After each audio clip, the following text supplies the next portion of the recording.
Perched high above the town, the old house stood alone on a dark hill, a silent sentinel against the inky sky. Its silhouette, a jagged outline against the faint starlight, hinted at secrets and stories untold. The wind, a restless spirit, whispered through skeletal trees that clawed at the sky around the house. Their branches swayed and creaked, a mournful symphony of the night. Inside, 17-year-old Jill, barely more than a child herself, nervously babysat the Harrington children, two young souls blissfully unaware of the oppressive atmosphere. The only light in the large, echoing living room came from a small, antique lamp, its weak glow struggling to push back the encroaching darkness, casting long, dancing shadows that seemed to writhe with a life of their own.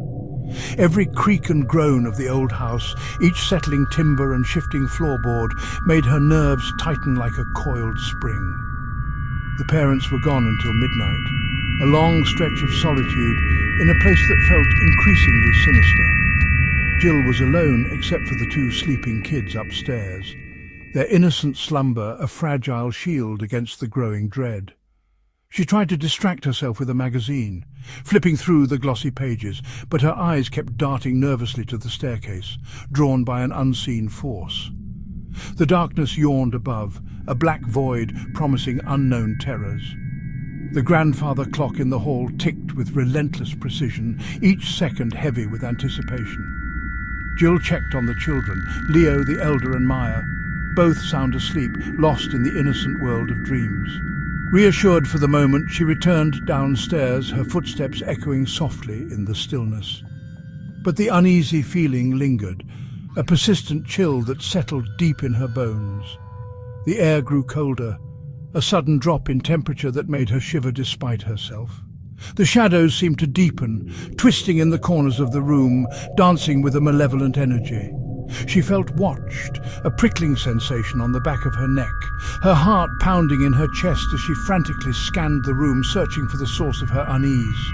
Outside, only darkness stared back, an impenetrable void that seemed to press against the windows. Suddenly, the old rotary phone on the wall rang, its antiquated design adding to the unsettling atmosphere, its shrill cry shattering the silence like a shard of glass.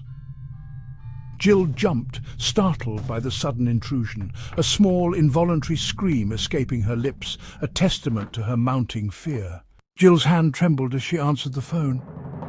"Hello? Harrington residence?" she whispered.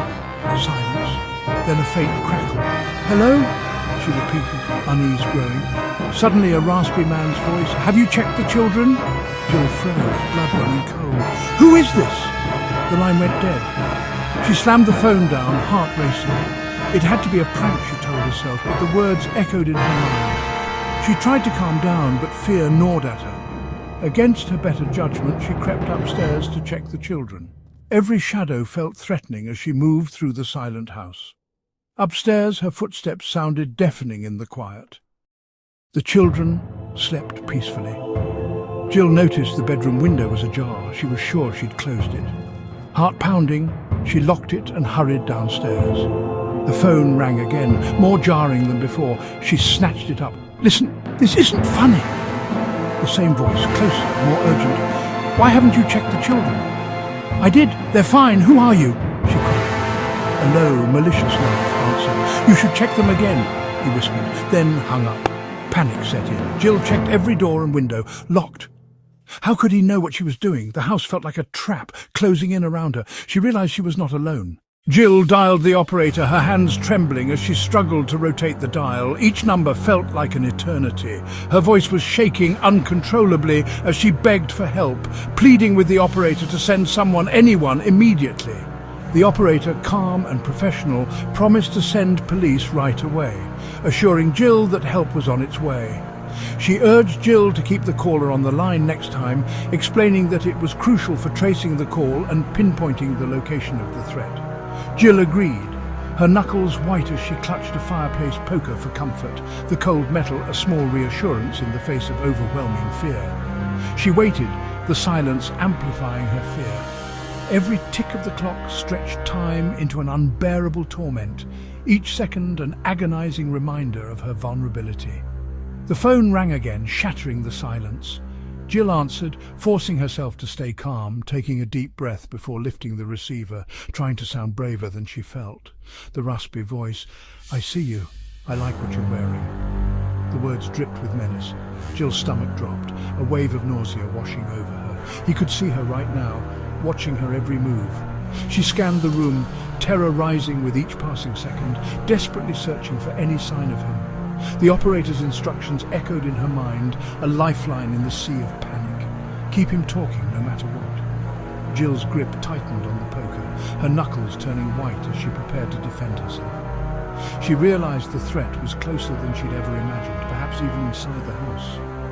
The house felt smaller, more confining, a trap closing in around her. The shadows deeper, more menacing, concealing unknown dangers. Jill tried to keep the caller talking, her voice trembling slightly as she stalled for time. She was desperate for the trace, clinging to the hope that the authorities could pinpoint his location before it was too late. Every second felt like an eternity. "What do you want?" she pleaded, her voice cracking with fear as she tried to reason with the unseen tormentor. She started backing away from the window, instinctively seeking a safer distance from the potential threat lurking outside. The man's chilling reply, a sinister whisper that sent shivers down her spine. "I want to hear you scream, your fear is my reward. But first, check the children." The words hung in the air, heavy with menace. Silence, then a faint creak, the sound amplified in the stillness of the house. It was like a floorboard upstairs, a subtle indication that she wasn't alone. Suddenly the phone rang again, the shrill sound cutting through the silence like a knife. It was the operator, her voice laced with urgency. "Miss, we traced the call. It's coming from inside the house. You are in immediate danger. Get out now!" The operator's frantic warning echoed in Jill's ears. The words hit Jill like a physical blow, stealing the air from her lungs and freezing her in place. The line went dead, leaving her in a chilling silence. Jill stood frozen, paralyzed by the horrifying realization. Her grip loosened, and the poker slipped from her hand, clattering against the floor. He was upstairs. The thought sent a wave of nausea through her. The calls were coming from the master bedroom, dangerously close to the children. The silence from above was suffocating, pressing down on her with an unbearable weight. Jill's eyes lifted to the dark staircase, her heart pounding in her chest like a drum. The real horror waited at the top, lurking in the shadows, ready to pounce.